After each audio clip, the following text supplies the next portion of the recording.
Good morning, everyone. Guys, the video didn't come on then. I was wondering if it was going to start recording.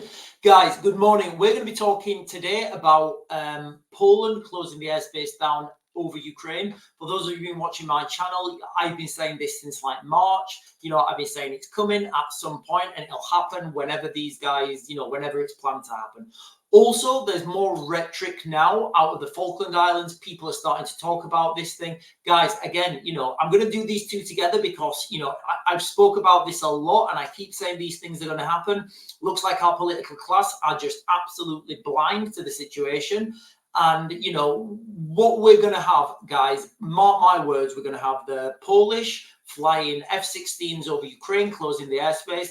And at some point, we're going to have the Argentinians have another crack at the Falklands. Guys, these two things are inevitable. Obviously, in my opinion, my speculation and my analysis. I have to say that for legal reasons, for some reason. Anyway, guys, so let's get into it. What's been said, what the rhetoric has. But the rhetoric has slightly, it's not changed. I think it's ratcheted up another level with comments from the Polish foreign minister.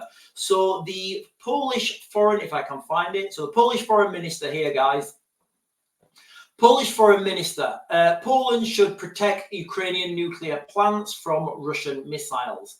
Again, so Polish foreign minister Radoslav Sikorski is in favor of shooting down Russian missiles in Poland, warning of a potential nuclear disaster. So what I think they're talking about here, guys, is having the capacity to intercept Russian missiles in and around nuclear power plants. Now, you get this thing called the tactical tiptoe. I've spoke about it a while, and you get mission creep. So this is how it'll be. And, the world can't argue. We can't argue with that, can we? Guys, do you want a nuclear disaster?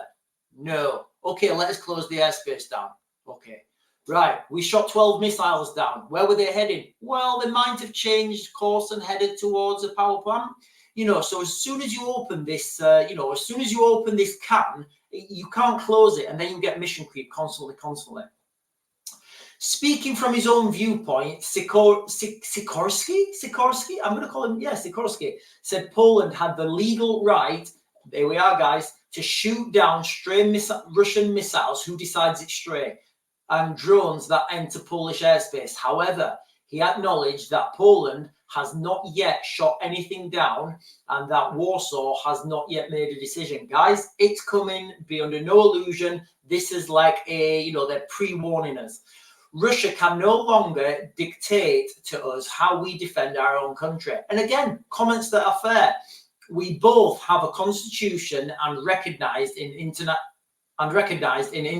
law to defend our own airspace. Absolutely. He warned that a Russian missile could hit a Ukrainian nuclear power plant, referencing the Chernobyl disaster of 1986 that leaked radiation across Ukraine and Belarus. A similar nuclear disaster could also impact Poland. I think we should help Ukraine to protect its nuclear power plants against such stray Russian missiles, he said. So what we're having right now is, I did a video earlier. In fact, did it go on? I'm not sure. I did a video earlier about the build up to these things, and it is, and the build up to these things takes longer than we, when we look back through history, we think these things happen straight away. But the reality is these things take time because politicians are slow. Nobody really wants to enter a war, and most wars brew and then they start by mistake. Now, what we're going to see, guys, and I've said this so many times, and what we've seen from this article is more rhetoric about the Polish protecting the airspace over Ukraine. Now, what will happen then, doesn't matter how they do it, doesn't matter how they badge it, doesn't matter how it's, packaged to the public, it doesn't matter. What this will lead to, well, let's go with the first steps then. Let's just say, the Polish want to protect the nuclear power plants over Ukraine. Okay, fine. That's fine. Okay, they say they're going to do that, and then we get a couple of weeks, nothing happens, blah blah blah blah, and then in the back door something's signed where that gives the Polish the ability to fly their F-16s just 10 miles into Ukraine because the range on their missiles is not quite covering a certain nuclear power plant and they would need to intercept it there. Okay, right. So they're in Ukraine now. Okay, fine. Just 10 kilometers. And then day by day, week by week, you get mission creep until at some point you will have Polish F-16s. F-16s are going to be key here, guys. You'll have Polish F-16s flying all around Ukraine, protecting their airspace, protecting their nuclear power plants. At the same time, you'll have Ukrainian F-16s flying from the same airfields, from the same, from the same airports, what do you call them, air bases, flying from the same air bases, potentially with NATO pilots, ex-US pilots with a lot of experience, and they will be on offensive missions. So this is the way we're heading, guys, all right? I feel this is an inevitable outcome to this conflict, the way it's shaping up. I don't see any other way that this can move forward. Now, again, those of you who've been following this channel, I keep talking about the Falklands, and I've been talking about this for months and months and months and months. I've been talking about this, and now it seems that the mainstream are catching on, and but they're catching on in the wrong way. So where is it, guys? It was a bit of an, guys, while we're on Ukraine, actually, we'll do this. So it's looking like Biden is talking about letting Ukraine use long-range weapons into Russia. Now, this is an article from today, like 2 hours ago. Joe Biden has hinted at Washington lifting restrictions on Ukraine using US long-range missiles against Russia. Now, I think this is going to be really, I think this is all to do with the Kursk nuclear power plant. If the Ukrainians can capture or take that down, then that's going to be a huge, success for the Ukrainians. And from the Russian side, well, the Russians are already in war. At this point, what else can anyone do? So, it's going to be a huge escalation. I've identified the Kursk nuclear power plant. I've said for the Ukrainians, it's going to be a target for them to capture. If they can't capture it, and it looks like they're going to have to withdraw from the Kursk region, I think they're going to blow it, guys. And they may use Western weapons to do this. Biden's remarks come as US Secretary of State Antony Blinken and his foreign counterpart, Foreign Secretary David Lammy, prepare to meet Ukrainian President Volodymyr Zelensky in Kiev. I'm surprised he's gone out. Guys, I'm not going to be negative anymore on David Lammy. So that's what you can see there, guys. This thing, so things are shaping up in Ukraine. It looks like that's going to happen. Remember, normally when they hint, and again, guys, it's probably not Joe Biden who's making this decision. It's probably whoever writes the teleprompter. I mean, guys, really? Who is in charge of America right now? I mean, it's clearly not Joe Biden, is it? And Kamala Harris? Guys, I don't know what your feelings about her are, and obviously from a British person, but when she did that little speech about the greens and Tabasco sauce, I was like, what? And then when she did another speech about like coffee cups and lipstick, is this really the best person that the Americans can put up against Trump? Is this really and then she was in like this relationship with another woman and a man. I mean, it's just insane. In fact, let me show, guys, quickly, let me make sure that's not fake news. I'm sure I saw something. I saw a picture of her.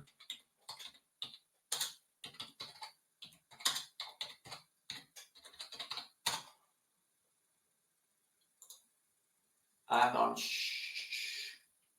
Yeah, I think I'm right, guys. I think I'm right. What we know about Kamala Harris and Monten Williams. Okay, right, guys. Right, let me share this with you so I can't get done for fake news. Right, so I'm just going to share this real quick and show you this picture. I'm not going to go too much into it. This is her here with Montel Williams. What we know about is all photos of the former couple have gone viral online. Yeah, okay, right, whatever. I think the picture speaks 1,000 words, guys. I don't really want to get into it because I'm not really that interested about her. But, is that really the best person we've got to go and, make deals with Vladimir Putin to go and, for the free world? Is that really the best person who can strike the best trade deals with China? Is that really the best person? Guys, I don't know. I genuinely don't see how she can be a credible candidate even for a presidency. Anyway, guys, So that's what's been happening in Ukraine. It looks like these weapons, these long-range weapons are going to have the green light. Of course, they were always going to get the green light. I'm sure today when David Lammy meets Volodymyr Zelensky, he's going to come out with... So I hope guys, I just hope he doesn't do any more gaffes. Honestly, I just hope he doesn't embarrass us anymore. Anyway, so that's what's been happening in Ukraine. With Argentina, now a lot of people are starting to jump onto this bandwagon. I'm going to say I started this bandwagon, guys, because I probably did. An article here, Argentina humiliated as still not deemed a threat to the Falkland Islands despite 229 million deal. Are we provoking the Argentinians? Are we laughing at them saying, "Ooh, you're still not a threat"? Guys, this is going to change so quickly when Russia gives them a load of long-range missiles. I can guarantee this. So this talks about the recent purchase of the F-16 fighters. Again, guys, I've been saying for such a long time, the Argentinians are buying up Western weapons now while they can, and then they're going to change to BRICS. They're going to get a load of Soviet weapons, and then guess what? Overnight, there will be a threat to the Falklands, and we won't be laughing anymore. We will not be laughing anymore because, guys, this is just absolutely, it's inevitable that there's going to be a conflict down there. The amount of, if you look at the domestic financial situation in Argentina, they don't have money to buy these weapons unless they're going to buy them and they're going to use them, and there's going to be a return on these weapons, and it's all about the oil that's in Antarctica. There was another article also. Argentina is arming for a second.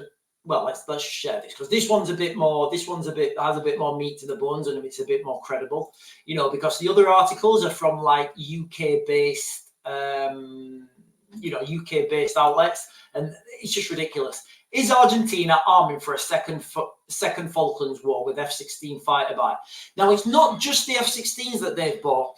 They're buying a lot of amphibious landing craft that nobody seems to be talking about. Now, why would you need amphibious landing craft? I mean, who are Argentina going to use these amphibious landing craft against? It's absolutely insane that people are not seeing this.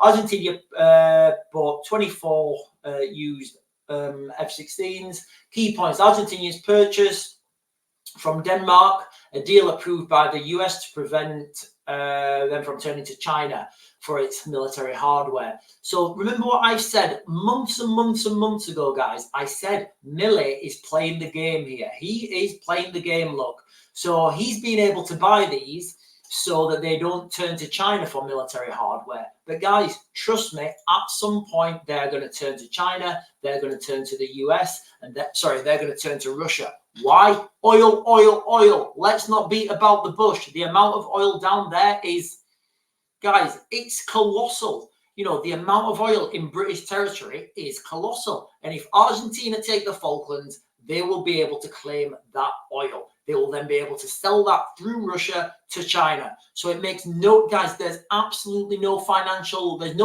incentive for Argentina not to take the Falklands, guys. All right. And here in the United Kingdom, we seem absolutely blinkered to this. The Foreign Secretary, David Lammy, guys, I struggle not to be negative about him. I hope the Foreign Secretary can understand what's happening. I hope the Foreign Secretary can go down there, bolster our defences. And I really wish, rather than pushing this green agenda, we can just go down there, as the United Kingdom and say, look, you know what? I'm sorry, everyone. I'm sorry, international community.